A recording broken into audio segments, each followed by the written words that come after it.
वज़ारत खजाना ने आइंदा माली साल का बजट जून के पहले हफ्ते में पेश करने की तजवीज़ कर दी। नए माली साल का बजट शेड्यूल तैयार कर लिया गया। मजीद जानते हैं डॉन न्यूज़ के नुमाइंदे ताहिर शेरानी से। जी ताहिर, बजट शेड्यूल के मजीद मंदरजात से भी आगाह कीजिएगा।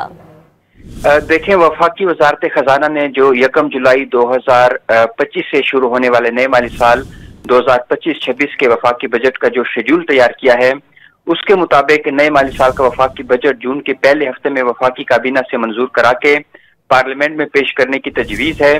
शेड्यूल के मुताबिक तमाम बजट दस्तावेजात को मई के आखिर तक हतमी शक्ल देने की तजवीज़ दी गई है। वफाकी और सूबों के तरक्याती बजट और इक्तिसादी अहदाफ की मंजूरी के लिए कौमी इक्तिसादी कौंसिल का इजलास मई के दूसरे हफ्ते में करने की तजवीज़ है। आइंदा माली साल के तरक्याती बजट और माशी अहदाफ की सिफारिशात मुरतब करने के लिए सालाना मनसूबाबंदी राब्ता कमेटी का इजलास मई के पहले हफ्ते में मुनक्किद करने की तजवीज़ दी गई है। बजट शेड्यूल के मुताबिक 3 साला माली साल 2025-26 था 2027-28 का बजट स्ट्रेटेजी पेपर 28 अप्रैल तक वफाकी काबीना से मंजूर कराने, जबकि बजट जायजा कमेटी के इजलास 11 फरवरी से 28 फरवरी के दौरान मुनक्किद करने की तजवीज़ सामने आई है। शेड्यूल के मुताबिक फॉरेन एक्सचेंज के लिए बजट का तखमीना 7 मई तक जमा कराने की तजवीज़ है। जी ताहिर, तफसीलात से आप आगाह कर रहे थे, शुक्रिया।